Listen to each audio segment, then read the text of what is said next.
तो छत्तीसगढ़ शराब घोटाले से जुड़ा हुआ ये पूरा मामला हम आपको बताने जा रहे हैं, जहां हाईकोर्ट ने सभी याचिकाओं को खारिज कर दिया है। शराब घोटाले में फंसे आरोपियों की मुश्किलें अब बढ़ती हुई नजर आ रही हैं। तो अनिल टुटेजा को अंतरिम राहत भी जो उन्हें मिली थी वो भी खारिज कर दी गई है। ईडी और एसीबी के खिलाफ दायर 13 याचिकाएं खारिज कर दी गई है। तो बहुचर्चित छत्तीसगढ़ शराब घोटाला मामला है ये, और इस मामले में हाईकोर्ट ने अब सभी याचिकाओं को पूरी तरीके से खारिज कर दिया है। शराब घोटाले में फंसे आरोपियों की मुश्किलें अब बढ़ती हुई नजर आ रही है। अनिल टुटेजा को जो अंतरिम जमानत मिली थी, राहत मिली थी माफ कीजिएगा, वो भी खारिज कर दी गई है।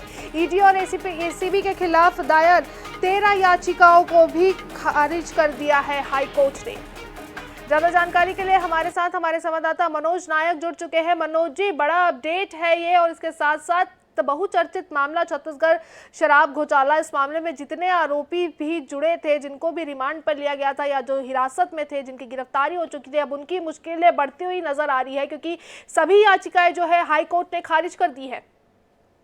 जी देखिए, ईडी और ईओडब्ल्यू शराब घोटाला मामले की जांच कर रही। इस मामले में जो है हाई प्रोफाइल आरोपियों को गिरफ्तार किया गया था, जिसमें अनवर ढेबर, अनिल टुटेजा, इसके अलावा जो है विधु गुप्ता और यश पुरोहित, इन सभी ने जो है एक साथ जो है हाई कोर्ट में याचिका दायर की थी। ईडी के खिलाफ 6 याचिका दायर की गई थी, वहीं ईओडब्ल्यू के खिलाफ 7 याचिका दायर की गई थी, जिस पर जो है हाई कोर्ट में सुनवाई पूरी हो चुकी थी और 10 जुलाई को हाई कोर्ट ने इस मामले में फैसला सुरक्षित रख लिया था। फिलहाल इस मामले में आज जो है जो फैसला सुरक्षित रखा गया था उसे सार्वजनिक किया गया है, और आज हाईकोर्ट ने यह फैसला दिया है कि सभी याचिकाओं को खारिज किया जाता है। ईडी और ईओडब्ल्यू इस मामले की पुनः जांच कर सकती है, क्योंकि आरोपियों की ओर से अपने वकील के माध्यम से हाईकोर्ट को यह दलील दी गई थी कि जो ईडी ने ECIR दर्ज किया था पुराना, उसे जो है सुप्रीम कोर्ट ने पहले ही खारिज कर दिया था और इस मामले में कोई कार्रवाई नहीं होनी चाहिए। जबकि ईडी और ईओडब्ल्यू की ओर से यह पक्ष दिया गया था कि ईओडब्ल्यू ने जो FIR किया है उसके बाद जो है ईडी ने नया ECIR दर्ज किया था। इसे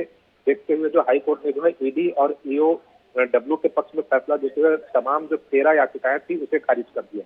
बिल्कुल मनोज जी, अब आपसे एक और चीज़ भी समझ लेते हैं, चूंकि अब हाईकोर्ट ने जो है वो 13 याचिकाएं जो है वो खारिज कर दी है, तो इसके बाद किस तरीके की मुश्किलें जो हैं अब बढ़ती हुई नजर आएंगी जितने भी आरोपी इस घोटाले में बनाए गए हैं या पाए गए हैं?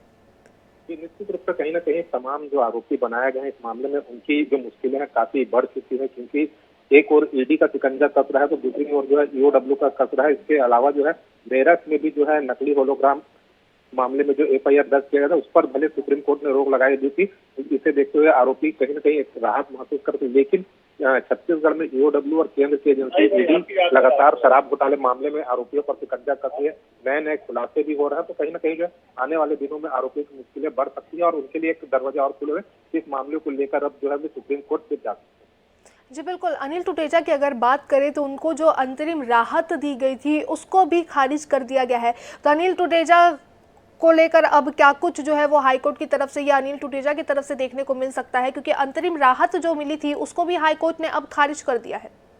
जी देखिए, रिटायर्ड IAS अनिल टुटेजा कानूनी दांव पेच में काफी माहिर माने जाते हैं। उन्होंने ही सबसे पहले जो है ईडी के खिलाफ जो पुरानी ECIR थी उसके खिलाफ जो सुप्रीम कोर्ट में याचिका दर्ज की थी, और इसके आधार पर जो है सुप्रीम कोर्ट ने जो पुरानी ECIR थी ईडी की उसे निरस्त कर दिया था, और इसके बाद जो कहीं ना कहीं एक बड़ी जो कामयाबी जो है तमाम शराब घोटाले के आरोपियों को मिली थी।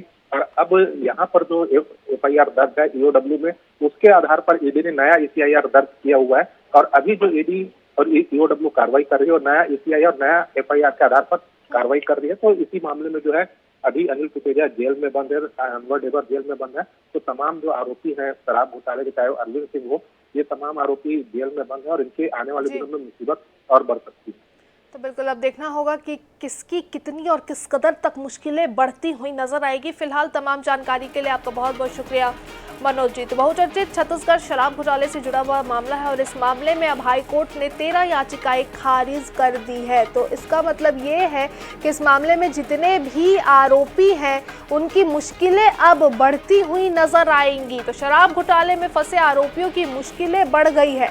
अनिल टुटेजा को जो अंतरिम राहत दी गई थी वो भी खारिज कर दी गई है। तो ईडी और एसीबी के खिलाफ दायर 13 याचिकाएं हाई कोर्ट ने खारिज कर दी है।